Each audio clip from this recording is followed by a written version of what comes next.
to end the holy wars, the long standing wars, 30 years war, and other cruelties in Europe. An agreement was signed in 1648 called Treaty of Westphalia 1648. 1648 के अंदर एक agreement sign हुआ, 30 years Wars and की। ये एक series of peace treaties थे, series of peace treaties, यानी एक ट्रीटी नहीं हुआ, बहुत ज्यादा एग्रीमेंट्स हुए। मार्च 1648 से लेकर मई तक, फिर मई से लेकर अक्टूबर तक ये एग्रीमेंट्स चलते रहे। उससे पहले क्या होता था, मार धाड़ होती थी, लोगों को कत्लो गारत किया जाता है, जंगें होती थी बहुत ज्यादा, स्पेशली मजहबी जंगें यहूदियों और ईसाइयों की, फिर कैथोलिक और ये सारी चीजें, मजहबी जंगें बहुत ज्यादा थी उस वक्त कंट्रीज के दरमियान। फ्रांस है, जर्मनी है, बाकी कंट्रीज, उनके दरमियान होती थी। इन सब को रोकने के लिए एक ट्रीटी साइन किया गया जिसका नाम है ट्रीटी ऑफ वेस्टफालिया 1648 के अंदर। लेकिन इस ट्रीटी को साइन करने के बाद जो चेंजिंग आई है वर्ल्ड के अंदर, एक कंट्री के अंदर नहीं, वर्ल्ड के अंदर, वो बड़ा मैटर करती है। क्योंकि आज तक इस ट्रीटी के तहत पूरी दुनिया सर्व कर रही है और सरवाइव कर रही है। पूरी दुनिया कैसे चल रही है, सिर्फ इस एक सिस्टम के ऊपर। पूरी दुनिया का हर कंट्री इस एक सिस्टम के ऊपर है। जर्मनी के अंदर है, 1648 में ये साइन हुआ और इसके जो फीचर्स हैं वो आज तक चल रहे हैं। कौन से फीचर्स हैं वो मैं आपके साथ शेयर करता हूं। सबसे पहला है नेशन स्टेट सिस्टम।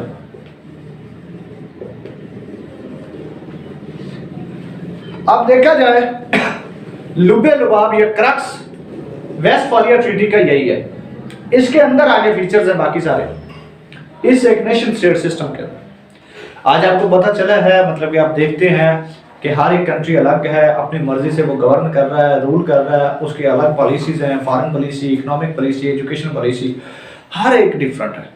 हर एक कंट्री कोशिश कर रहा है कि आगे निकले इंडिपेंडेंटली। हर कंट्री इंडिपेंडेंट है।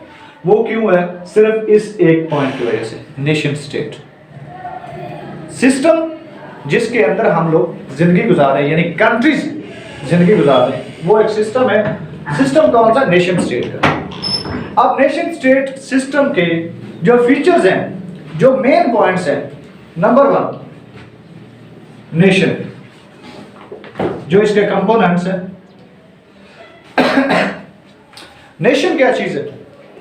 एक कौम, एक आइडियोलॉजी जिसके पास वो एक यूनिक पर्पस हो, जिसके लिए वो स्ट्राइक करे, स्ट्रगल करे, एफर्ट करे, नेशन कहलाती है। जैसे एक कौम होती है आपकी, कामली इसको कहा जाता है।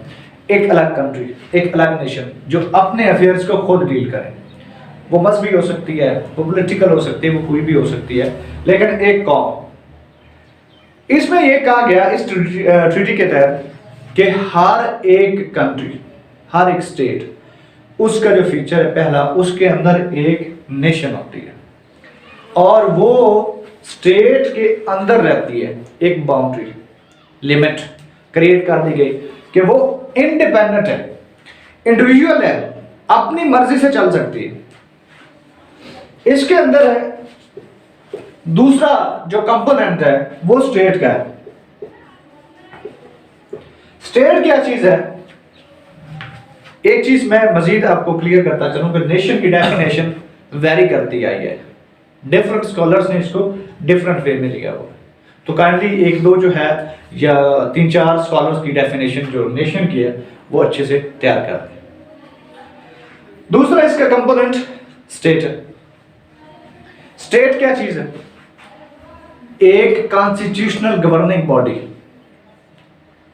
एक कॉन्स्टिट्यूशनल गवर्निंग बॉडी स्टेट, जो विद इन एक बाउंड्री के अंदर, जैसे पाकिस्तान की एक बाउंड्री है, जियोग्राफी आपकी, इंडिया की एक बाउंड्री है, चाइना की एक बाउंड्री है, तो जो वहां पे गवर्नमेंट है, इस नेशन को कंट्रोल, मैनेज, डील कर रही है, वो आपकी स्टेट है।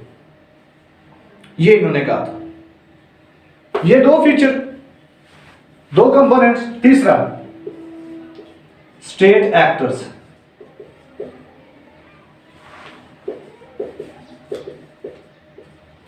स्टेट एक्टर्स, स्टेट एक्टर्स कौन से? वो लोग, वो शख्स या वो पर्सनैलिटीज जो इस स्टेट के अंदर, यानी जो कॉन्स्टिट्यूशन है, इन पब्लिक अफेयर्स को डील कर रहे हैं। लाइक आप गवर्नमेंट जिसे कहते हैं, गवर्नमेंट के ऑफिशियल्स जो एम्बेसीज के अंदर बैठे हैं, फॉरेन अफेयर्स को डील कर रहे होते हैं, ये स्टेट एक्टर्स होते हैं जो स्टेट के अफेयर्स को मैनेज, डील कर रहे होते हैं, लुक आफ्टर कर रहे होते हैं, पॉलिसीज जो बना रहे होते हैं, जो बजट्स आपके तैयार कर रहे होते हैं, लॉज आपके क्रिएट कर रहे होते हैं, वो स्टेट एक्टर्स हैं जो ऑफिशियली रिकग्नाइज्ड होते हैं। लाइक आपका पीएम है, सीएम है, फॉरेन मिनिस्टर है, एम्बेसीज, इस किस्म के सारे लोग जो है वो यहाँ पे स्टेट एक्टर्स के अंदर है, जो गवर्नमेंट को रन कर रहे हैं। फिर उसके बाद एक और इसका पॉइंट जो बाद में ऐड किया गया, उस वक्त ऐड नहीं था लेकिन वेरी सून ऐड हो गया था, वो है non state actors.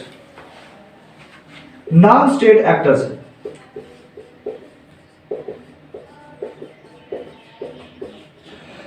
Non state actors, एक सीएसएस के अंदर एक ऐसा क्वेश्चन भी आया था कि नॉन स्टेट एक्टर्स का रोल क्या है ये, और दूसरा ये था कि हमें जो पाकिस्तान, इस किस्म का क्वेश्चन था कि पाकिस्तान को बाकी जो फॉरेनर हैं, इन्वेडर्स हैं या दुश्मन हैं, उनसे ज्यादा इन नॉन स्टेट एक्टर से खतरा है। इन नॉन स्टेट एक्टर से ज्यादा खतरा है। तो पहले तो मैं आपको डिफाइन करूं कि नॉन स्टेट एक्टर कौन से होते हैं। नॉन स्टेट एक्टर्स ऐसे लोग, वो बिजनेस क्लास है, वो रिलीजियस क्लास है, वो पॉलिटिकल क्लास है, जो गवर्नमेंट के अंदर तो नहीं है लेकिन गवर्नमेंट की पॉलिसीज पे अपना इन्फ्लुएंस रखते हैं, गवर्नमेंट की पॉलिसीज को अफेक्ट करते हैं अपने फैसलों से। लाइक पाकिस्तान के अंदर जमात दावत, हाफिज सईद जो मतलब कि आपके इम्पैक्ट कर रहा होता है फैसलों को, मौलाना फजलुर रहमान है, इस किस्म के जो मजहबी हैं। फिर आ जाते हैं बिजनेस क्लास, जैसे बहरिया टाउन के मालिक हैं मलक रियाज, या इस किस्म के लोग जो माफिया बैठा है या ऊपर बैठे हैं, वो आपकी इकोनॉमिक पॉलिसीज को इम्पैक्ट कर रहे होते हैं। फिर आपके सोशल कल्चर होते हैं, सोशल कम्युनिटीज होती हैं, ऑर्गेनाइजेशन जो छोटी छोटी होती है, वो क्या कर रही होती है कि वो फॉरेन जो अफेयर्स है उनको आप डिजाइन कर रही होती है, डेवलप कर रही होती है। लाइक नार्वे के अंदर जो इशू बना कुरान मजीद का, तो हम सारी कौम जो है पाकिस्तान की मुस्लिम्स खड़े हो गए, क्यों खड़े हुए, और बाद में फैसला क्या हुआ? फैसला ये हुआ जो कौम ने फैसला किया वही फैसला होता है। तो ये नॉन स्टेट एक्टर्स हैं जो गवर्नमेंट के फैसलों को असरअंदाज करते हैं, जो गवर्नमेंट के फैसलों के ऊपर इन्फ्लुएंस रखते हैं, ये नॉन स्टेट एक्टर्स है। ये इंडिविजुअल भी हो सकता है, ये एक ऑर्गेनाइजेशन भी हो सकती है। नॉन स्टेट एक्टर्स, वो एक्टर्स जो रोल प्ले कर रहे हो गवर्नमेंट के अंदर लेकिन गवर्नमेंट के ऑफिशियल्स ना हो। नेक्स्ट एक और इसके अंदर पॉइंट है जो इसका मेन कंपोनेंट है, वो है ऑर्गेनाइजेशन, इंटरनेशनल ऑर्गेनाइजेशन, लेकिन इसको INGOs भी बोलते हैं, non governmental organisation.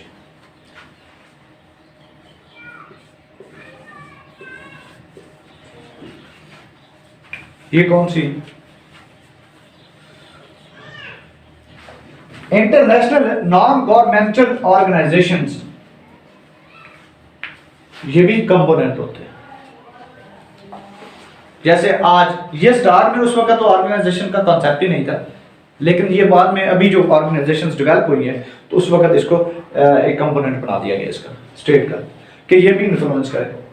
Mind it कि आपने वो एक्टर्स रखने हैं जो इन्फ्लुएंस रखते हो, वो कंपोनेंट्स हैं जिसका एक स्टेट के अंदर या एक नेशन के अफेयर्स के अंदर रोल रहा हो, सिर्फ वही कंपोनेंट्स होते हैं।